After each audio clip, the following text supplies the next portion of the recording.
इस बीच देखिए एक और बड़ी खबर सामने आ रही है। नीट पेपर लीक मामले से जुड़ी ये बड़ी खबर है जिसमें सीबीआई का एक्शन लगातार जारी है। पटना एम्स से हिरासत में लिए गए हैं 3 डॉक्टर। ये तीनों ही डॉक्टर 2021 बैच के मेडिकल छात्र बताए जा रहे हैं। अब देखिए इनको हिरासत में लेने के बाद इन तीनों के ही कमरे सील कर दिए गए हैं, यहां तक कि मोबाइल और लैपटॉप भी जब्त किए गए हैं। तो पटना से ही हिरासत में लिए गए हैं पटना एम्स से 3 डॉक्टर्स। और अमिताभ लगातार हमारे साथ बने हुए हैं। अमिताभ, यहां तो पटना में ही नीट पेपर लीक मामले की जड़ें किस कदर फैली हुई हैं वो लगातार सीबीआई के सेक्शन से साफ हो रही है। अब पटना एम्स के ही 3 डॉक्टर भी हिरासत में लिए गए। अमिताभ,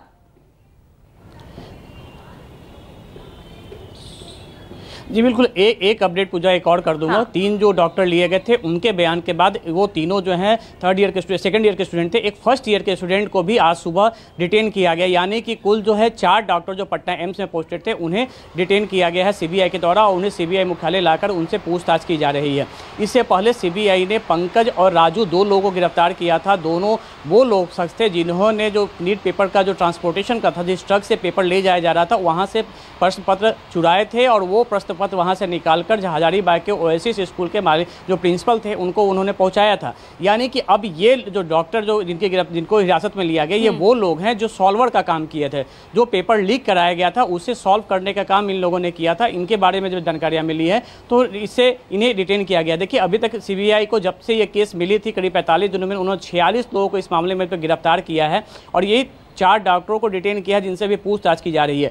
एक से कड़ी जोड़ते हुए सीबीआई वहां तक पहुंच चुकी है जिन्होंने पेपर गायब किया, जिन्होंने सॉल्व किया और जिन तक पहुंचा उन सभी लोगों को खंगाल चुकी है, उन सभी लोगों से पूछताछ कर चुकी है। लेकिन जो मेन किंग पिन है इस पूरे मास्टरमाइंड जो इसको कह सकते हैं संजीव मुखिया, वो अभी तक पुलिस सीबीआई के गिरफ्त में नहीं आया है। इससे पहले जब ईओयू की जांच कर रही थी उसी दौरान वो भाग गया था और वो अभी तक नहीं गिरफ्तार हुआ है। उसके बारे में सूचना है कि वो इन दिनों काठमांडू में रह रहा है और वहीं से अपने लोगों से संपर्क में था। हालांकि कई लोग जिनसे फेस टाइम और रियल टाइम के थ्रू वो बात किया करता था उनको भी पुलिस ने ट्रैप किया, सीबीआई ने ट्रैप किया था और उसमें गिरफ्तारियां भी हुई थी, जिसमें सबसे बड़ा जो उसका जो रिश्तेदार था वो रॉकी था जिसको ट्रैप किया गया था। उसी से जानकारी मिली थी कि संजीव मुखिया इन दिनों नेपाल में है। तो फिलहाल वहां भी अब इस मामले में सीबीआई का अगला कदम होगा, इंटरपोल की मदद से उसे गिरफ्त में लेने की कोशिश की जाएगी। लेकिन यहाँ जो जांच चल रही है उसमें कड़ी से कड़ी जोड़ते हुए सीबीआई ने जो पूरा नेक्सस था उसे कम से कम सामने ला दिया है और जो 46 गिरफ्तारियां अभी हुई हैं वो काफ़ी महत्वपूर्ण है।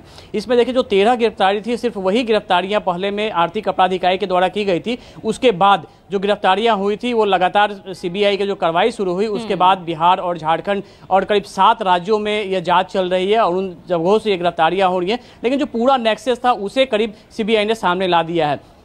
हालांकि अभी संजीव मुखिया की गिरफ्तारी के बाद से सामने आ पाएगा कि कितने का ट्रांजैक्शन है। और देखिए इसमें भी कई बड़े डॉक्टरों की गिरफ्तारी होनी है क्योंकि जो पटना में गिरफ्तारियां हुई हैं पिछले 1 सप्ताह के दौरान उसमें पटना के कई डॉक्टरों का नाम सामने आया है जिनके बच्चों का और जिनके मार्फत से कई स्टूडेंट्सों तक यह जो क्वेश्चन पेपर था वो पहुँचाया गया था, उन्हें डटवाया गया था। तो इन सारी चीज़ों को भी फूंक फूंक कर सीबीआई कदम रख रही है और जो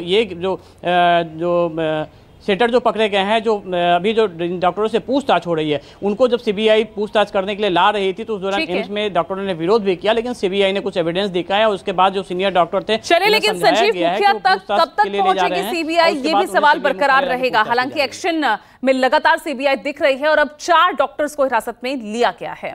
बहुत बहुत शुक्रिया आपका अमिताभ इस तमाम जानकारी के लिए। आगे